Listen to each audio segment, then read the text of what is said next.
Now we have practiced meditation on body, and we have also observed incoming and outgoing breath, which makes our mind calm and quiet.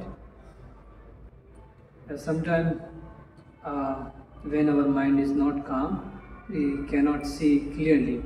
When our mind is agitated and not at the peaceful state, then we cannot pay attention very clearly. We become confused. Even though we try to listen or we try to pay attention, but we are not able to do so. Once our mind becomes calm and quiet, then we can listen clearly, we can reply clearly, and we can understand very clearly, and we can see very clearly. Sometimes we feel that we are seeing something or we are hearing something, but we are not able to hear exactly or see exactly, because our mind roams here and there. It is very fast. So that is why in between we become confused. We lose some word to grasp the meaning. So when our mind is calm and quiet, then it is very helpful. That is why Buddha said, a developed mind is very beneficial, very beneficial. If the mind is not developed, then it is useless. It is useless. Buddha said that I do not see any useless thing as the mind, as undeveloped mind. And when mind is developed, then Buddha said, I do not see any other thing than this mind, when mind is developed. When mind is developed, then it is very useful, he said. So we have this Dhamma for develop our mind. And Dhamma is only the weapon. By practicing, we can develop our mind. Sometimes we have some difficulties in practice of meditation. That is, we have some external object. You can hear the sound. The problem is we don't recognize sound as sound, but we explain what is sound. In sound there may be some song. We try to understand those sound. We interpret those sound. We explain those sound. Then our mind cannot be calm and quiet. When we let go of that sound, it is just a sound. It is just a sound. When repeatedly we tell our mind, oh, it is just a sound. Or any other objects such as smell, such as taste, such as feeling, or any whatever object we feel, we see, we hear. If we tell our mind, they are just object. They arises and passes away. When they come in the contact of air, come in the contact of eye, come in the contact of nose, then this consciousness arises. This consciousness knows, oh, this is the sound. We have to do this much only. This is the sound, and let go. Don't interpret, oh, I don't like this sound, this is song, or this is lecture, or this is something, We don't have to interpret, we don't have to explain. If we explain those sound or any other external object, then surely we involving ourselves in those activities. And once we involve ourselves in those objects, then surely we are in the trap. It becomes quite difficult to come out. There will be many emotions, very many emotions. I don't like, hatred may be there, delusion may be there, greed may arise, oh, I like this sound, or that sound may connect you to the past, some your own experiences, Okay, or any object you see through your eyes, that object may connect you to your past experience, or it may connect you to the future. Like you may be planning for the future to see something.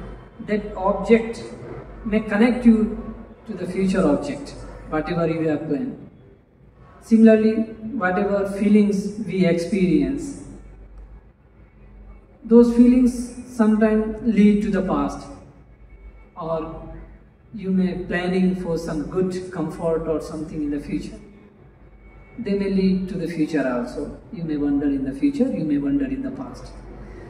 But we may not be in the present. If we wish to be in the present, we don't have to interpret. Just see them as they are. They are as is, okay, they are there. You are seeing them. You are knowing them. It is enough. When you are there, even though there is this object, the mind will be very still, very calm. It will not roam here and there. It will be there very peacefully, even though the sound is very strong, or any other object is like very visible or very predominated, and the mind will be still and calm.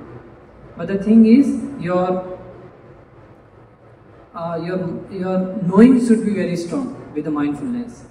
If the knowing is not that much strong, then again we will involve in those activities. We will explain the object, the experiences. Oh, I had this sound when I was child. My brother used to sing this song.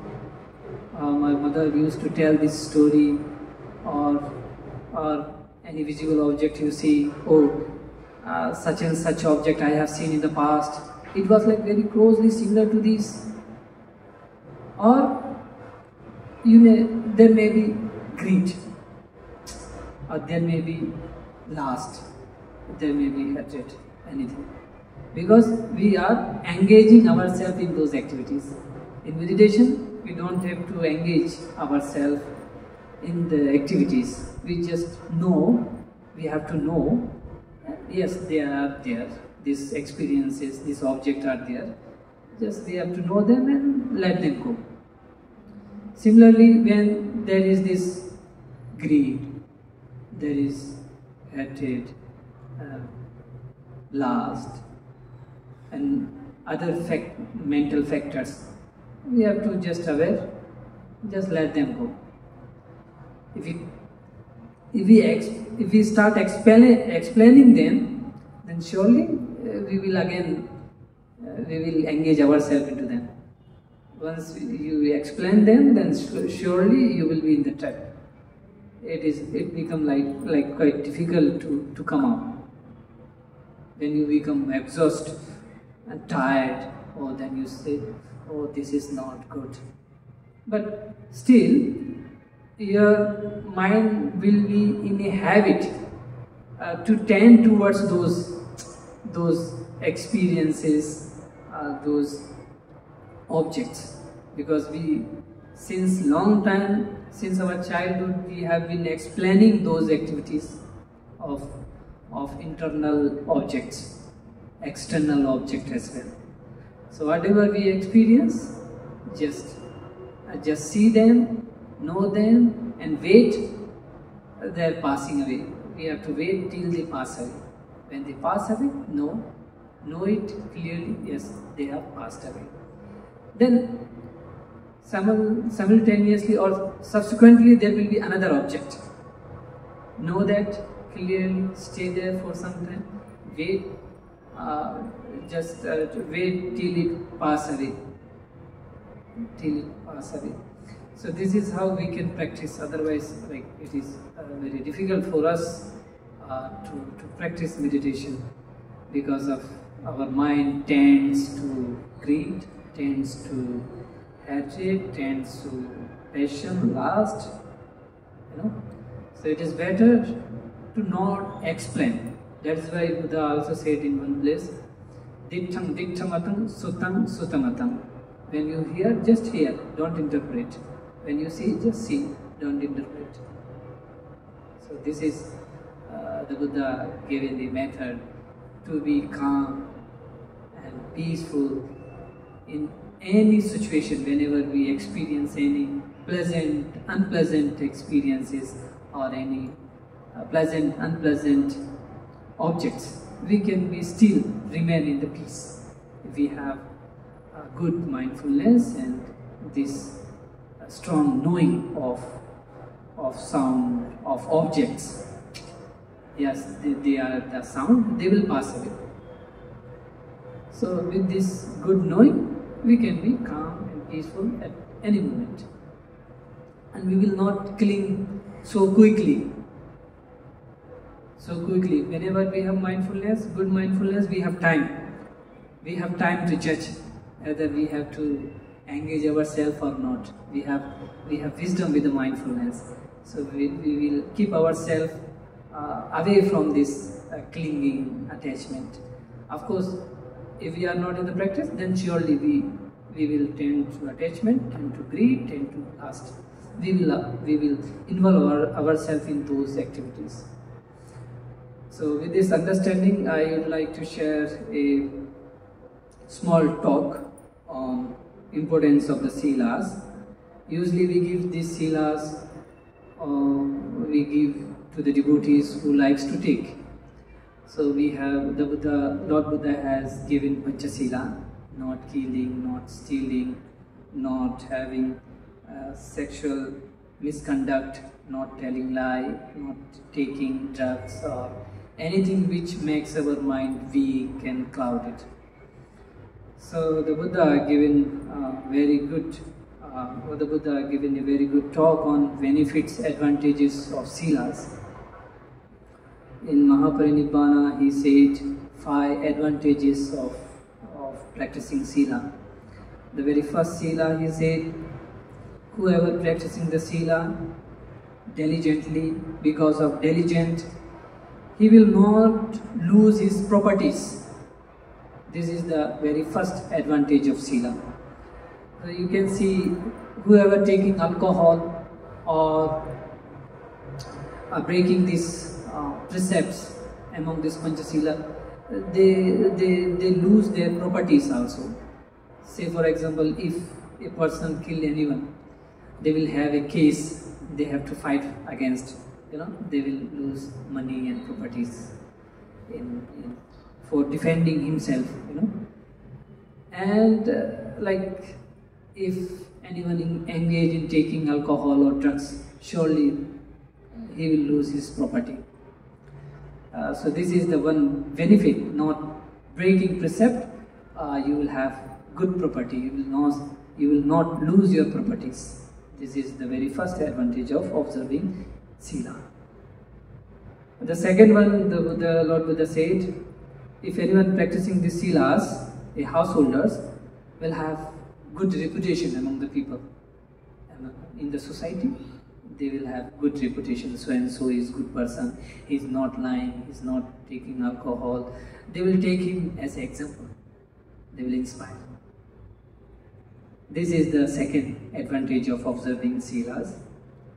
And the third one is, whenever a practitioner of sila approach in any assembly of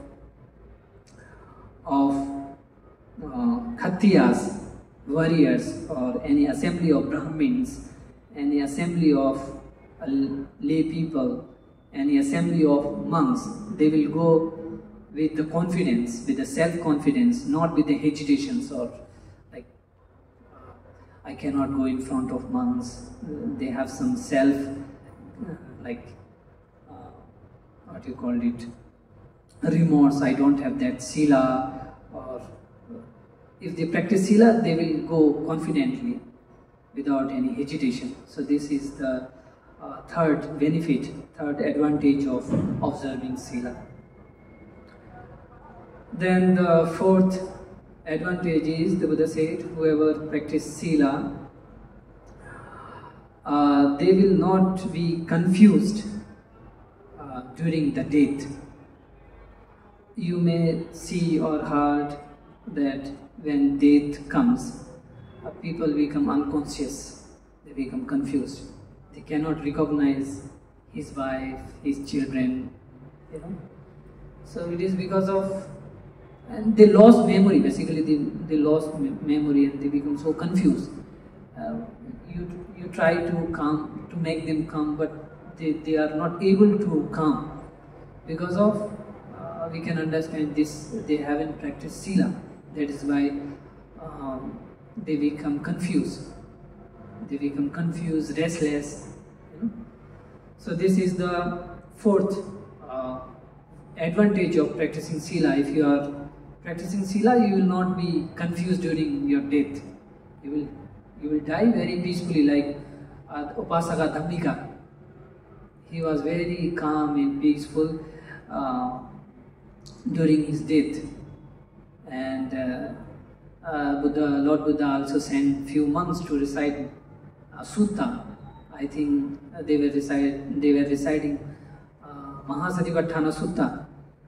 And then the Devas approached around him and they invited, "Oh, Dhammika Upasika, you come to my loka, to my world." Then he replied, "Stop, stop, stop." Then monks were reciting Mahasatipatthana Sutta, I think. And monks thought that Upasaka Dhammika told them to stop. So they stopped and they went away. Then he became aware and he asked to his children, his sons, where those monks left. Then his son said that they left, you only said that stop, stop, stop. Then he said, "No, I didn't stop them. I stopped the devas who are there, who invited me to go there, Devaloka." So he was like rejoicing, he was in the rejoice, he was enjoying his punya karma. He was very calm. That is why the devas also approached him to invite in their loka. So his sons were like not believing. So he said, "Wait, I will show you. Give me that mala and garland." He held that garland and threw it in air. Those devas hold it. And he said, "See, the devas are there." Then his son believed, "Oh, there are these devas." Because the Dhammika Upasika has practiced this sila and he was doing lots of punya. That is why he was very calm during his death. He was very peaceful. So this is the fourth benefit. If anyone practices this sila, he will not be confused during his death.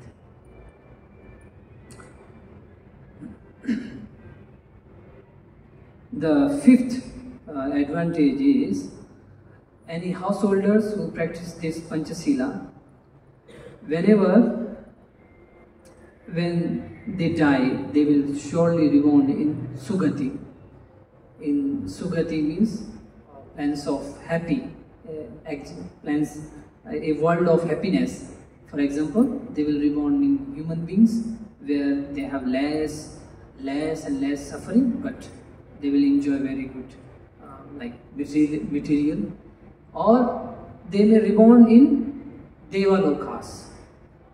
For surely they will reborn if he or she practicing this sila, then surely they will reborn. They will land somewhere in Sugati, somewhere in Devaloka or in Manushaloka. If they reborn in Manushaloka, they have all kinds of comfort and happiness. So these are the 5 benefits which Buddha taught us.